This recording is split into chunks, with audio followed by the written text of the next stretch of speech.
పోదాం హాలిడేస్ రాగానే మమ్మల్ని ఇంటికి పోదాం, అటు తిరుగుదాం, ట్రిప్స్ కి పోదాం, మంచి ఎంజాయ్ చేద్దాం అనుకుంటే ఏం చేయనిస్తలేదు, తిరగనిస్తలేదు, ఎంజాయ్ చేయనిస్తలేదు. అరే నేను మార్నింగ్ లేవక ముందే వచ్చుంటది. ఇదేంటి నన్ను అంటుందా? మంచిగా పెళ్లిళ్ళకి ఇంకా ఫంక్షన్స్ కి తిరిగి తిందాం అనుకుంటే తిరగనిస్తలేదు, తిననిస్తలేదు. ఇట్లా ఇట్లా ఆడుతుంది ఇట్లా. అప్పుడు మనకి వంట వస్తుంది లోపల నుంచి. నన్నే అంటుందంటవా? 10 మంది ఉన్న దగ్గరికి పోయి పలకరిద్దామంటే పరువు తీస్తుంది కదా. అమ్మా, అమ్మని పట్టుకొని ఇంత ఘోరంగా మాట్లాడుతుందా? 10, 20, 30 పర్ఫ్యూమ్స్ వానే సరిపోతలేదు. నాకంటే బెస్ట్ పర్ఫ్యూమ్ ఈ వరల్డ్ లో ఉందని అనుకుంటుందేమో అది. ఇక ఈ ఎండలు ఘోరంగా కొట్టినాయి, ఫ్యాన్లు, ఏసీలు, పర్ఫ్యూమ్లు కూడా పని చేయలేదు కదా. అమ్మా నన్నైతే కాదు, నా కూతురు బంగారం.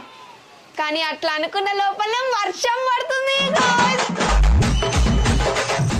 అనవసరంగా సమ్మర్ లో హాలిడేస్ ఇవ్వడం కంటే రెయినీ సీజన్ లో, వింటర్ సీజన్ లో ఇవ్వచ్చు కదా. మీ ఫీలింగ్ ఏందో కూడా కింద కమెంట్ చేయండి.